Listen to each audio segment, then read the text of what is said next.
Natasha here, and around my home today I am in my kitchen. It is kind of a gray and cold winter day out there. We had rain overnight, even some thunder that woke me up in the middle of the night, so go figure. It's, I guess, springtime, late winter, early spring weather. But today we're going to pull another card from the Beautifully Organized in 52 Weeks card deck by Nikki Boyd. So we'll see what area of the kitchen we're going to be working on today. Stay tuned for that, and welcome to my kitchen.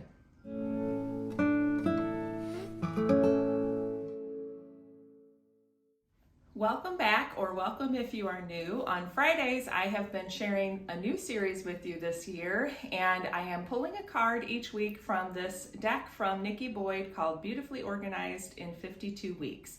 So I'll link the playlist down in the description below. You can watch the intro video where I kind of explain how it all works. And of course, I have Nikki's channel linked below as well. Her channel is called At Home with Nikki. I've followed her for years and just loved all of her organizing tips. They're always so inspiring and beautiful. So today we're going to pull week number 6. So we're on to our 6th episode, and we're still working in the kitchen. So today's card, it talks about working on your lower kitchen cabinets. And just like we've done the last few weeks, we're going to be working on assigning a home to certain types of items and certain cabinets, so we kind of know this is where these things are living and making it a very distinct and purposeful location for those items. The card always gives a lot more tips than what I share with you, but I like to just sort of give you some of the highlights. So some of the things mentioned on the card are things like keeping your pots and pans together so you always have the match, and keeping them close to your stovetop so they're easy to use.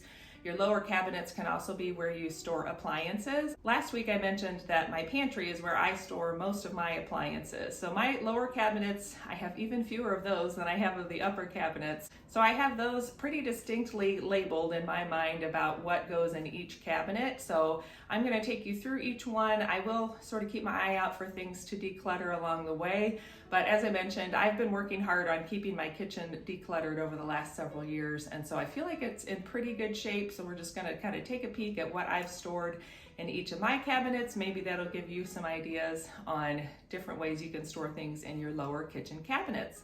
And of course, the other thing I like to do whenever I'm doing these little projects around my home is to set my trusty timer. So let's set the timer today for 15 minutes. That should give me enough time to just take a peek in each of the lower cabinets, and we can see what we find and make sure everything is looking in good shape. And of course, you could always do this process over the next week. Maybe pick one cabinet each day to work on, or a section of your kitchen each day to work on, so you make it work for your situation and your kitchen layout. But without further ado, let's start like we did last week. We're going to start on the left, just work our way around to the right.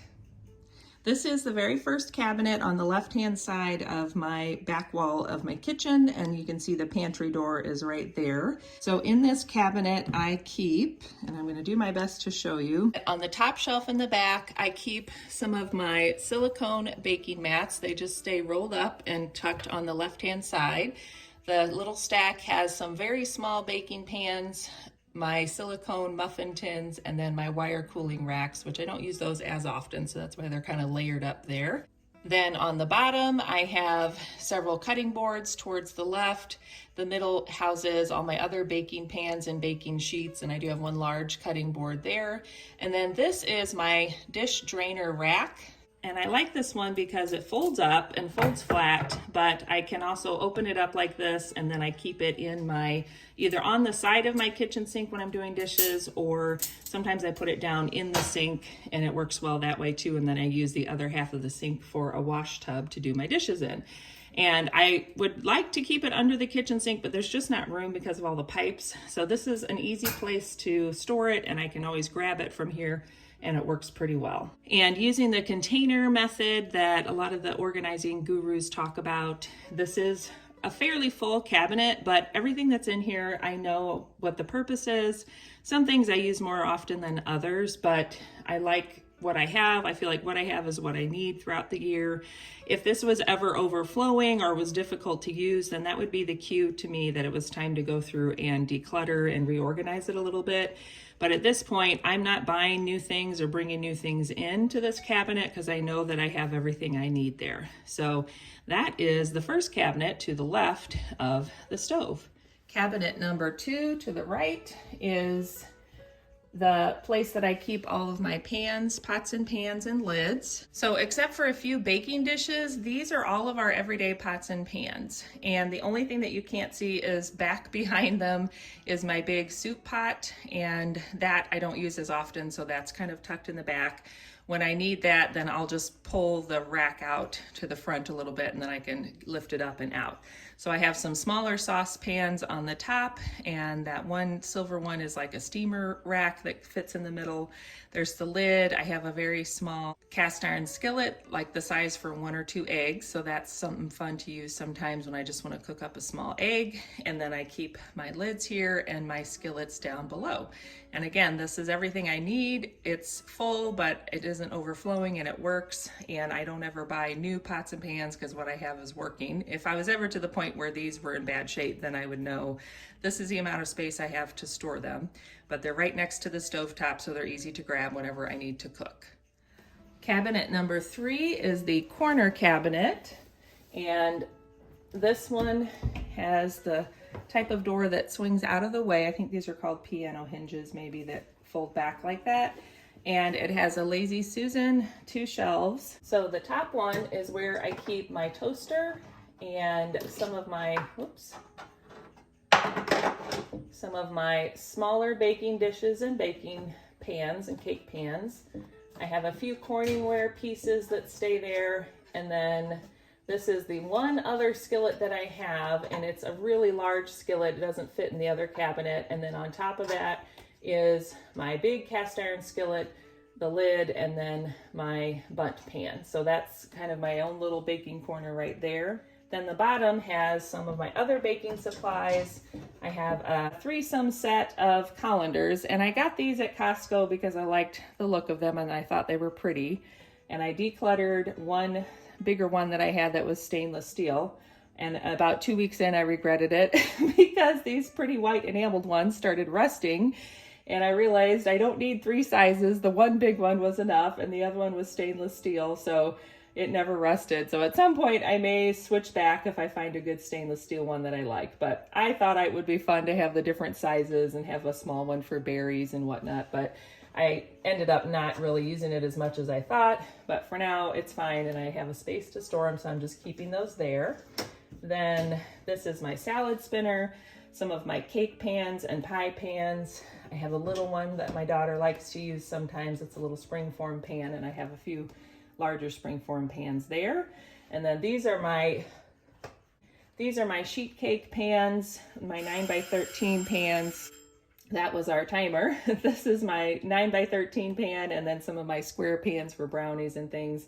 And then I do have this small one that sometimes at the holidays I'll make like little mini loaves of pumpkin bread for gifts. So that stays there as well.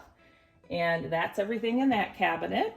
Then this little set here of drawers is what I consider to be my utility drawers, or my odds and ends drawers. So the top one is where we keep twist ties and things like that. This one houses washcloths. This one houses our batteries and the battery charger, because we use rechargeable batteries. This is where we keep some small tools, and then this is where I keep hanging strips. So if I ever want to hang pictures or whatnot, those are down there. And this is the final cabinet, which you got to see a pretty good look at that a few weeks ago when I did my decluttering. So it's under my farmhouse sink, and on the left we keep our trash can, and on the right I keep most of my cleaning supplies. So this is the bucket where I keep my all-purpose sprays. I have my Healthy Home Cleaning spray from Jordan Essentials. This is a discontinued spray that came out for COVID, so I'm just kind of using that up, but it was a Jordan Essentials green and clean spray. It was hypochlorous acid, so that's a really good one for disinfecting. And then in the back of there, I keep my orchid feed because I will spray that about once a week. And then this tub houses all of my dishwashing supplies. This is just what we use for compost. This is my little tub that I use for washing dishes, and that I can just pull out and start anytime I need to. And it's just a Dollar Tree shoe bin.